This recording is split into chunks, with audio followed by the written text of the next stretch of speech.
Welcome to Conversations for the Animals. I am Lisa Tynan with Houston Pet Set, and it is October, which means it is Domestic Violence Awareness Month. And so I am privileged to be joined today by two professionals from the Houston Area Women's Center, and we're going to have an important, sometimes uncomfortable conversation about the intersection between domestic violence and animal cruelty.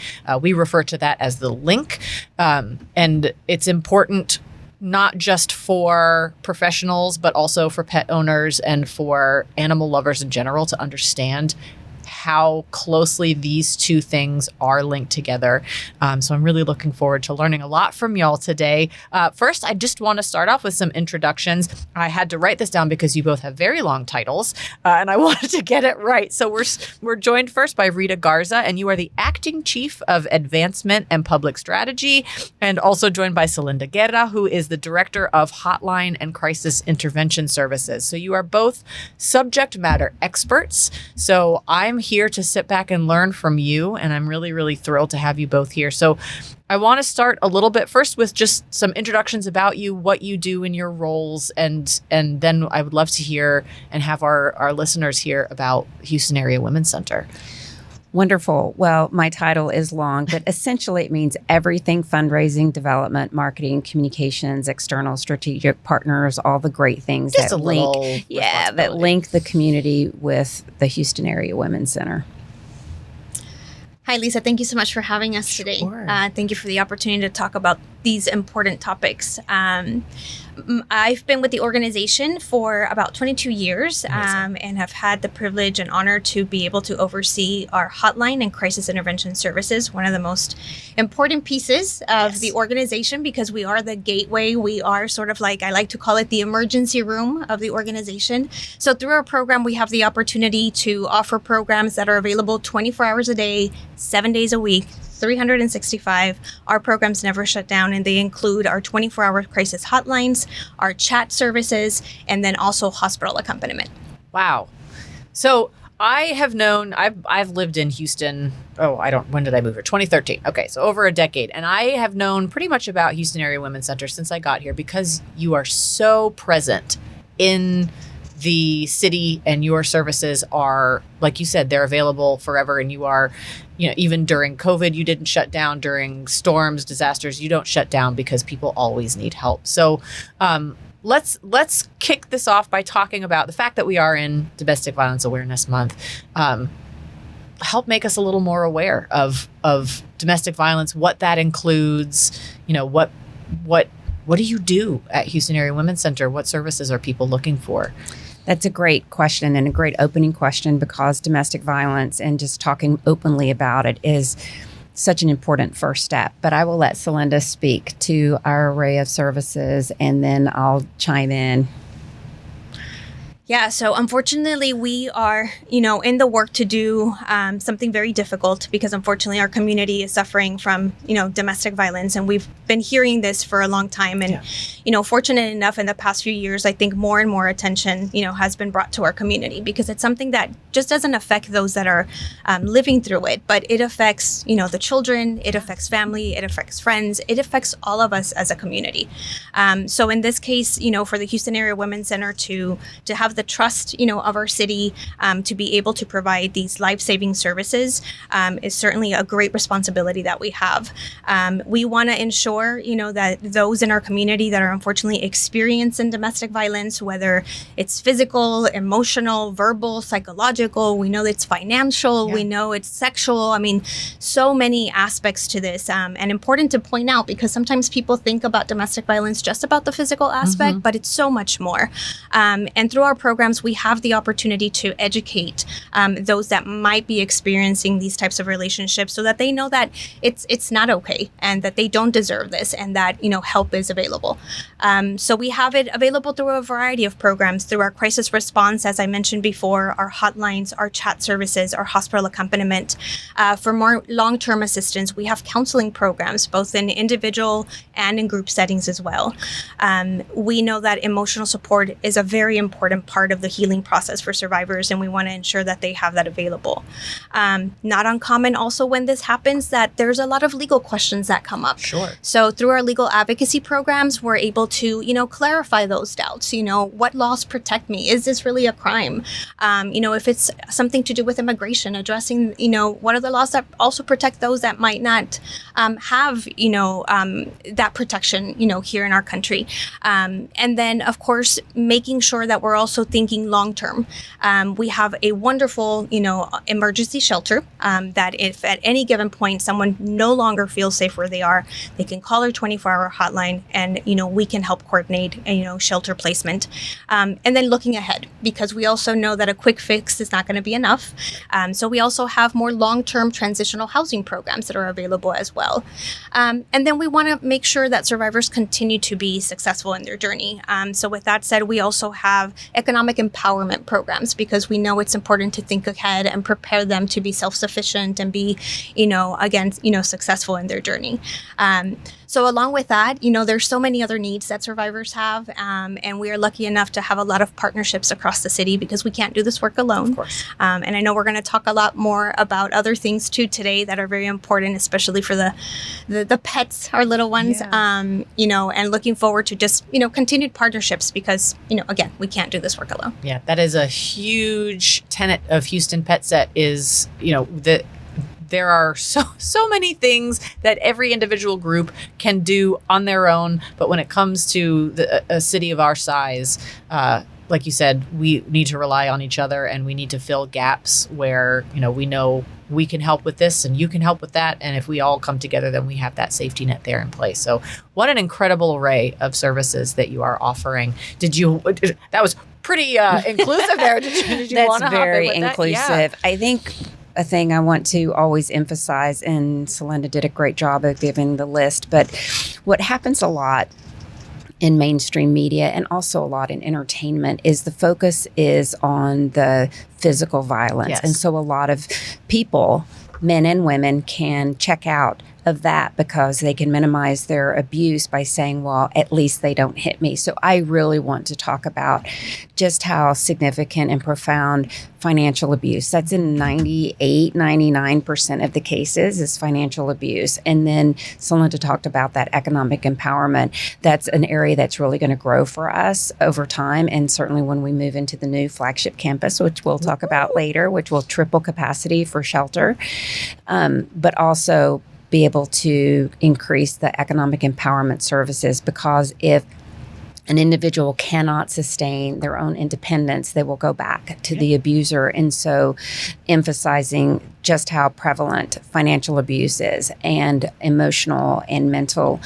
abuse and the coercion that goes in that, and access to reproductive rights, which is a whole other conversation. But I think having the audience understand just how prevalent. So if it's 1 in 3 or 1 in 4 from the statistics perspective, it's very prevalent. And we're here, and the hotline, anyone can call anytime. The chat services, it's really important. And we'll talk about safety planning a lot going forward, because safety planning saves lives. Obviously, no one can ever be 100% guaranteed protection, but there are a lot of things that people can do to increase their safety. But just talking openly and with your audience, it's great to merge domestic violence and animal welfare, because it's my passion and I wanted to talk about that. Yes. I've been in this work for over 35 years, and I was the chief architect of the first program in New York City to accept pets in a co-living environment with families fleeing domestic abuse and domestic violence. And co-living is the standard because that means the family gets to stay together. And in my opinion, pets are members of the family. And so being able to stay together is really important. So there's so much to talk about, but I think we've done a really good job of talking about domestic violence and the Houston Area Women's Center. So you segued beautifully there about this idea of coercion. Like you said, abuse isn't just physical, and it isn't just men abusing women. It isn't just parents abusing children. It can go any direction involving anybody. But this idea of coercion and control is kind of the core of it. And and you mentioned before we started this that some of our statistics are outdated. So I'm going to throw a statistic out, and I'd love to if you can correct it or confirm it, because what we found was that I think it was 71% of in domestic violence cases, 71% of the victims reported that their partner had either threatened, actively harmed, or even killed their pet. Is that an accurate number? Yes, I think that's pretty accurate. It's probably always higher in our opinions, but that's a good place to start. It's underreported, and people knowing at least that statistic is really a gateway discussion, I think. So that's good. Okay, so what does that look like then? Because what we're talking about, and I'm just going to do a little plug for Houston Pet Set. Last year, so it was in 2023, we had a partnership with Texas Humane Network where we funded law enforcement training. And it was about the link. There is an organization called the National Link Coalition that just primarily focuses on the links between family violence and violence toward animals. And so we brought in law enforcement, both human-directed law enforcement and animal enforcement, to talk about cross-reporting and helping everyone identify the signs of both, and just understanding that when animal cruelty is taking place, it's pretty darn likely that there's also family violence and vice versa. Absolutely. So if we can talk about what that looks like, and especially, Celinda, when you're getting phone calls in on that hotline, is that something that you're also asking about? Absolutely. It is so important for us to make sure that we're covering all our bases. We have such a huge responsibility at the hotline level because it is up to us to make sure that we're guiding those conversations and assessing every aspect of that individual situation so that we don't miss anything. Mm-hmm. So, of course, not only do we ensure that when they're, calling, for shelter, that they need shelter for their children as well, but also their pets. Okay. So that's a general question. Do you have any pets, that also require shelter? And of course, it's heartbreaking because further, as Rita mentioned, further down the assessment is also a very important aspect of assessment, and that's our danger lethality assessments. So when you ask these series of questions, these tools that we utilize to help us put into perspective the level of risk that survivor might be in, and you identify the increased level, which usually about 75% of the danger assessments that we complete show that they are high risk or extreme risk. So very high risk situations. And, after that, not only do we have the challenge of not having, sufficient beds, across the region, but then when you add into that, not having sufficient, organizations that are able to take pets, it makes things so much more complicated. And it's heartbreaking, when you hear survivors that even if there is a bed available for them, they will not take it because they're not willing to leave their pet behind. Yeah. Yes. And that, I think, we've seen and learned, and there's been obviously a lot more attention since major storms like Katrina and Harvey. People will die trying to save their pets. So can you imagine in a domestic violence situation? And I do want to talk about this, I think, is helpful for the audience also. There are 3 very serious ways that abusers leverage the pet in a domestic violence situation. Number 1, the pet is directly harmed and hurt. Number 2, the pet is witness to abuse and, like children, experience PTSD and will have behavioral problems, which can exacerbate the targeting issue. And then number 3, the pet can get harmed in trying to be in the middle and depending on the bond with the owner. And typically the owner is the person that's being abused. And so understanding the 3 ways that pets are involved in domestic violence is helpful because the more we can educate people and the more that we can, even though it's a very difficult topic, and in the work that I've done in the last 10 plus years, it was traumatizing to me to hear of all the horrific ways that people use and hurt pets in domestic violence. And it's real and it's happening every day and it's happening in our community. So the more we can talk about it and the more that we can work together, the better off the people and the pets are. So what we always like on in our conversations, we obviously want to talk about the issues, but we also want to talk about solutions and what needs to happen to help make this go away.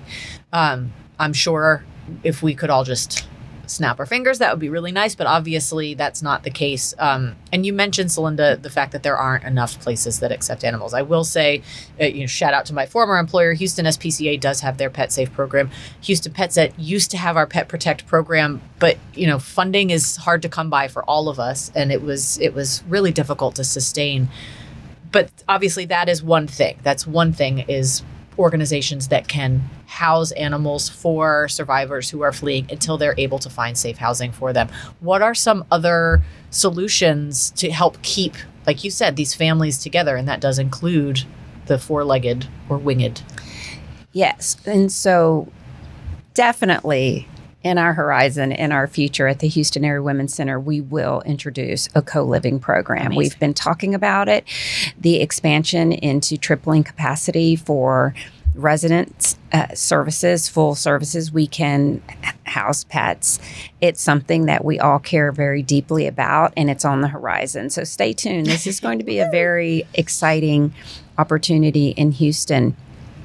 So unless there are shelters that accept pets in a co-living environment, to me, that is the standard to have, the gold standard. In the meantime, we do have to increase foster programs. We have to increase education, boarding opportunities, all of the things that help people make decisions that will save their life and their pet's life. Mm-hmm. And that's always the goal, is to reduce harm. And helping folks understand that pets now in Texas can be put on a order of protection, protective orders. The PAWS Act, increasing resources for people who are experiencing domestic violence who have pets. And so I think right now there just has to be a multi-layer, multi-dimensional approach until we get that standard of co-living.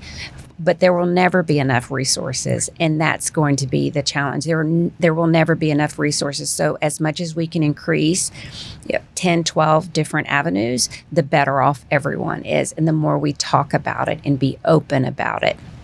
I think a lot of people avoid difficult conversations and avoid what harm can be done to humans and to pets. I don't want to avoid that. I want to have these conversations everywhere we possibly can.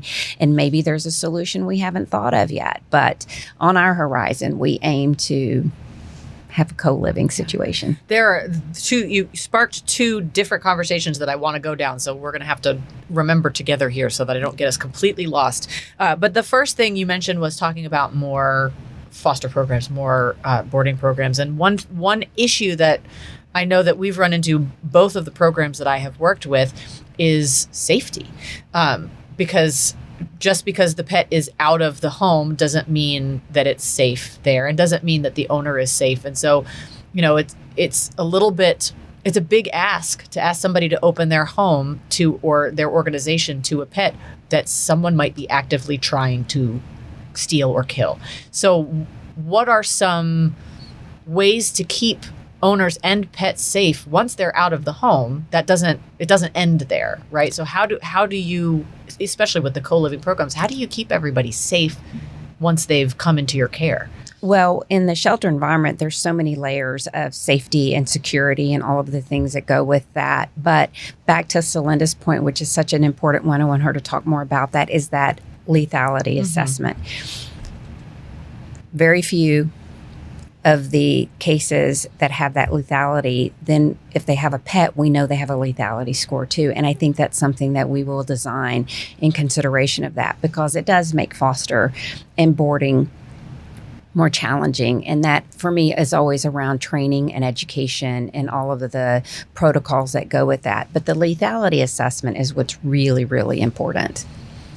Yeah. And once again, I mean, we try to think of every single aspect that we can. As you mentioned, what happens after they leave. I mean, it's great if maybe we're able to secure a safe place, but there's so many aspects to that too. And, one of the things that I want to mention too, because there is some connection also, is that one of the biggest assessments that we've been doing in the past few years has been also around technology.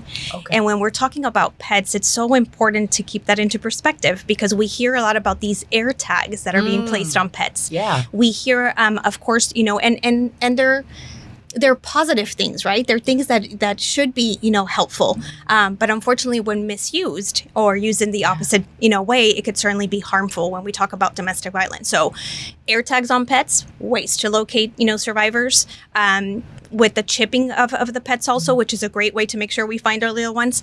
But who has access, Right. to identifying if a pet is chipped, where they are? Is it safe?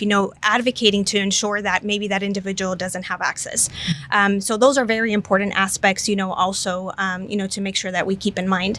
And then as a program, one of the things that we try to do is making sure that we have alternative options. For us as an organization, one of the things that we saw during the pandemic, of course, was an increase in the amount of domestic violence calls that we were receiving. With that, of course, it was an increase in shelter because people were trying to get, to shelter. So everything sounds good so far. Yeah. But then there was the social distancing and there just wasn't enough beds. So once again, another challenge on the bed aspect. During that moment, though, as an organization, we had to make sure that we thought ahead, how are we going to handle this and what are we going to, do next? And one of the things that we were very fortunate to have was the support of the city, of the county, to ensure that we were able to offer a temporary hotel program. Okay. So where I'm getting with this in terms of how it connects with the pets is that we very intentionally ensured that we were collaborating with a hotel program that was able to take pets. Because it was also during that time that we started working with a lot of families that were trying to get to safety, but leaving the pets behind was just not an option. Right. And we wanted to ensure that, once again, that wasn't the reason why. So, what can we do to minimize, that being the reason, why? And, so many people can be so quick to judge. But, for those of us that are pet lovers and we know, the importance, absolutely. People might say, you're really willing, to stay and potentially lose your life, over your pet. Yeah, I know a lot absolutely. of people who would say yes. Absolutely. I would definitely Yep. lose my life Yep, me too. defending my pet in Yep. any circumstance. Yeah. It's that important. Yeah. I want to add to that, Celinda is such an expert in being able to communicate this in plain language. In addition, what we looked at, and certainly in my years in New York City, is having broader conversations, because that's really important for survivors, is that they're able to have long-term housing opportunities, whether apartments, whatever that looks like, providing pet deposit money, providing, making sure we have apartment buildings understand the circumstances and accept pets. And that's part of it too, is that if the rules or laws or policies of any particular place is too restrictive, it's not helpful for families of domestic violence and abuse. And so that's part of the whole ecosystem. And I love that work. And in Houston, I know the animal welfare community is going to be so critical, but so is the apartment associations and the hotels and all of the different components that come together to make Houston a safer place for everyone and every living form. And we talk a lot about dogs and cats, but we saw in New York City how meaningful fish are to people. I have a lizard. And lizards leave and him. turtles and rabbits and birds and all the beautiful things. And I just care so much about this. And so when we talk about security, once people are in certainly at Houston Area Women's Center in the shelter environment, the amount of security that goes with that. And also just understanding when people are persistent, then security protocols increase. And so those are always the cases when someone is particularly violent and particularly stalking, then we have to adjust to that level. And so it really is having all of the experts like Celinda advising and making sure that we're doing everything we need to do.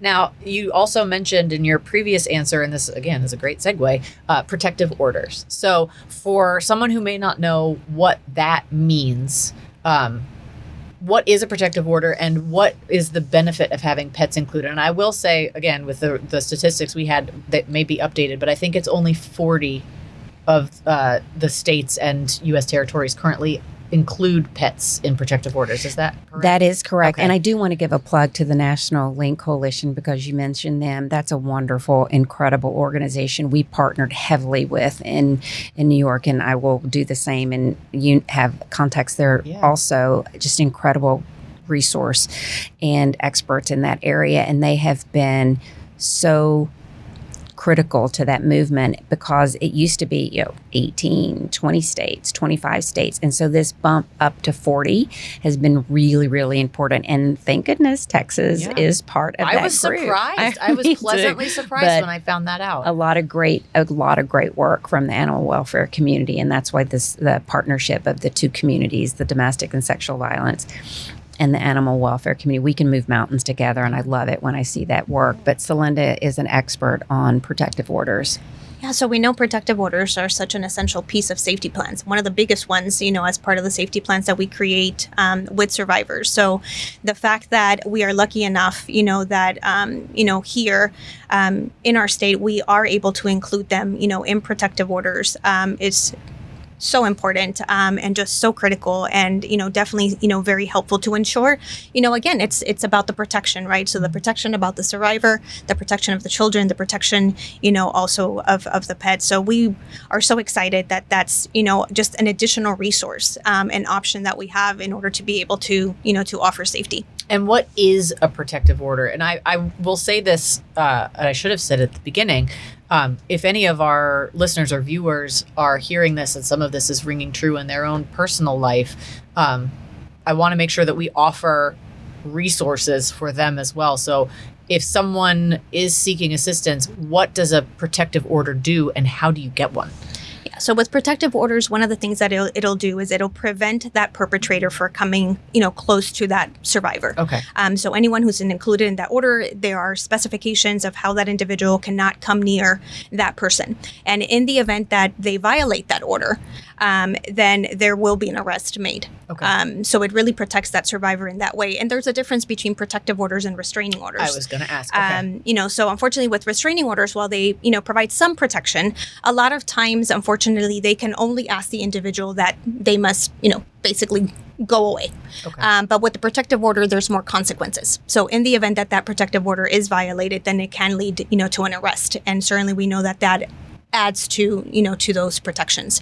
As far as obtaining a protective order, at the Houston Area Women's Center through our legal advocacy program, we certainly have the opportunity to be able to offer support and guidance through that process, as well as other partner organizations that we have, out in the community, such as AVDA, and even directly through, sometimes, law enforcement, because sometimes they're able to assign an emergency protective order when they, respond to a situation and is so significant or so much concern for safety that a magistrate order could be potentially, given at the time.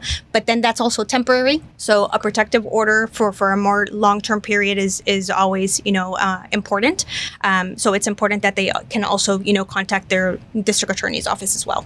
And is it physical distance that they have to maintain? What are kind of, or are they different for every protective order? What are the parameters that they follow?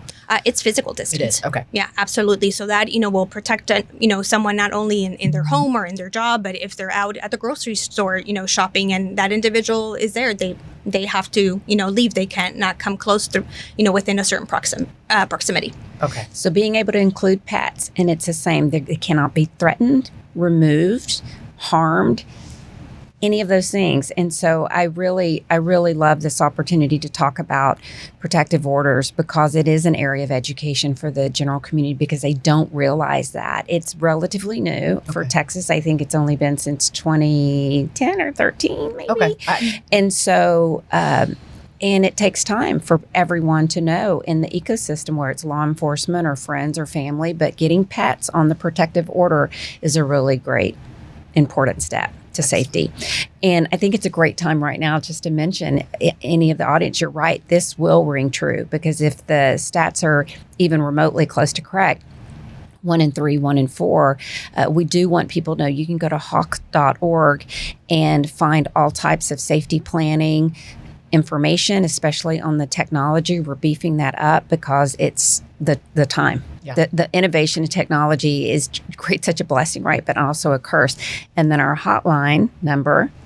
Our hotline number is 713-528-2121. That's 713-528-2121. And our services, of course, are now available also on chat.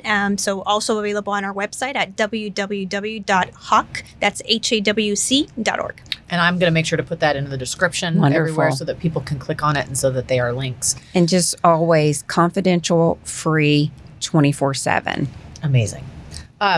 You mentioned law enforcement, and Houston Pet Set has wonderful relationships with both human law enforcement and animal enforcement. And as I mentioned, we did this training about cross-reporting and signs to look for. And I know some of our friends do listen and watch.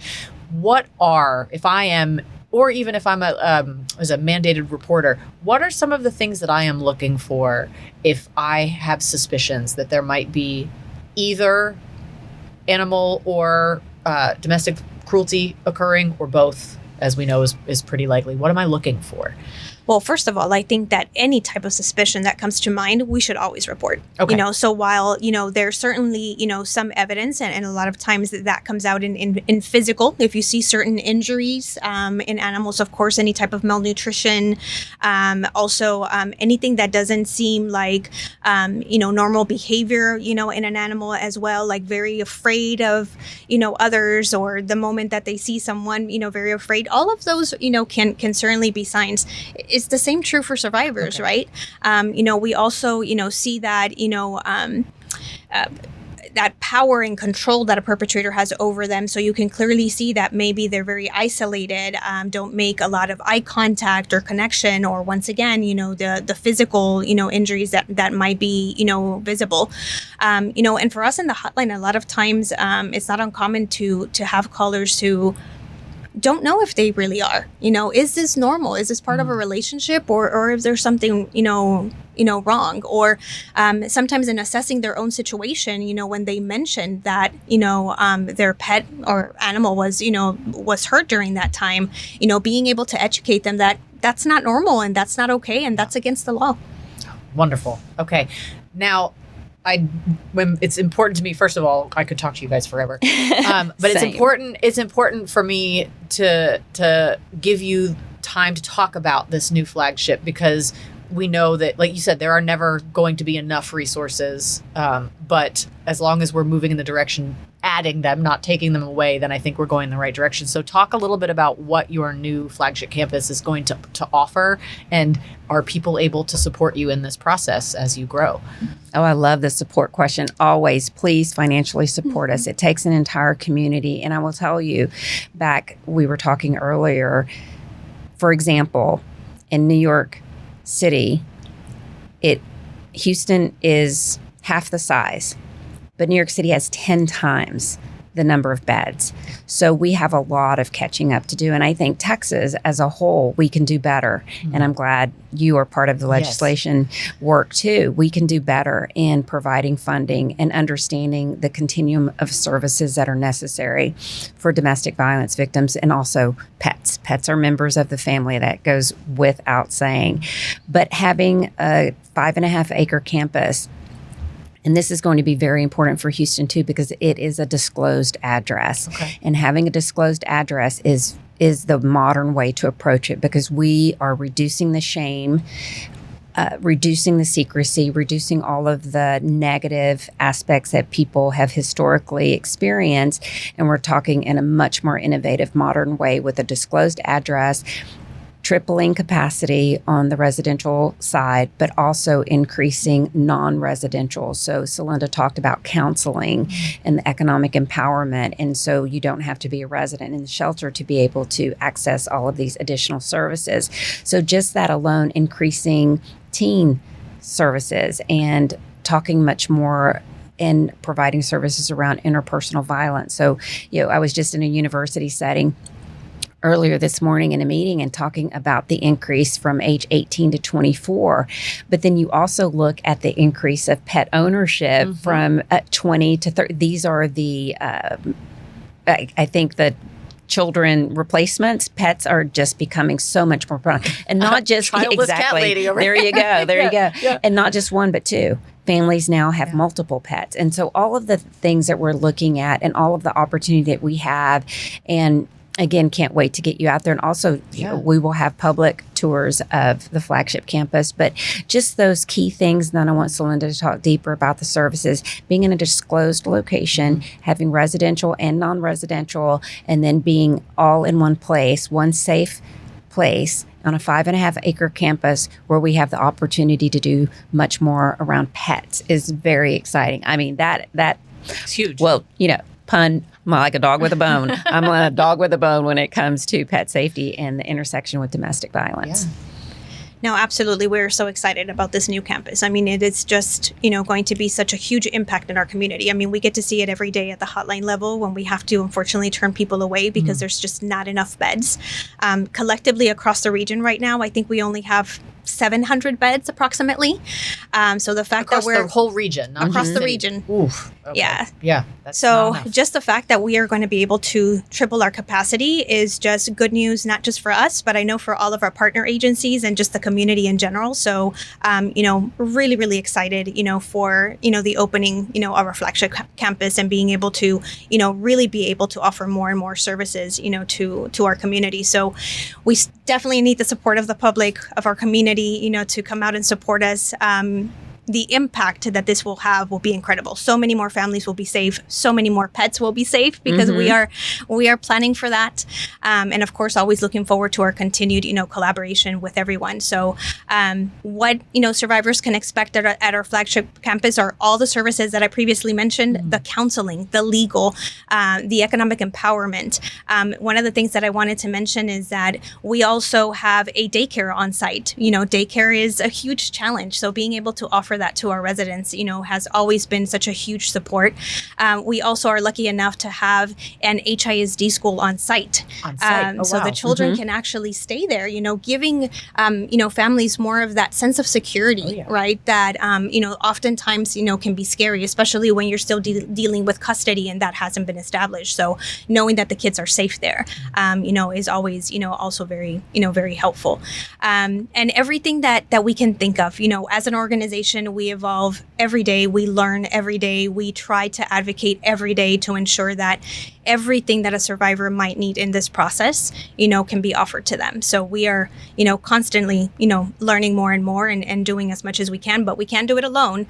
We can, certainly need the help of our community. We cannot do it alone. And I want to plug that. We want to develop much stronger relationships with the corporate sector here. We have such a dynamic corporate sector, and they have many ways to give to nonprofits in sponsorship and through the foundation. And that is really important. And there's there's so much opportunity there, but also with individuals, every dollar counts. So please, hawk.org, you can donate easily, credit card very fast, and every dollar matters. And so that is important.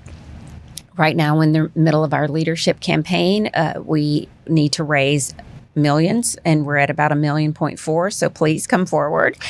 Those sponsorships are $5,000 to $100,000 plus, but they matter because they help us offer the comprehensive services that Celinda was talking about. And then with this flagship campus, we are going to have a much greater financial support need from the entire community. So we'll come back and talk about that.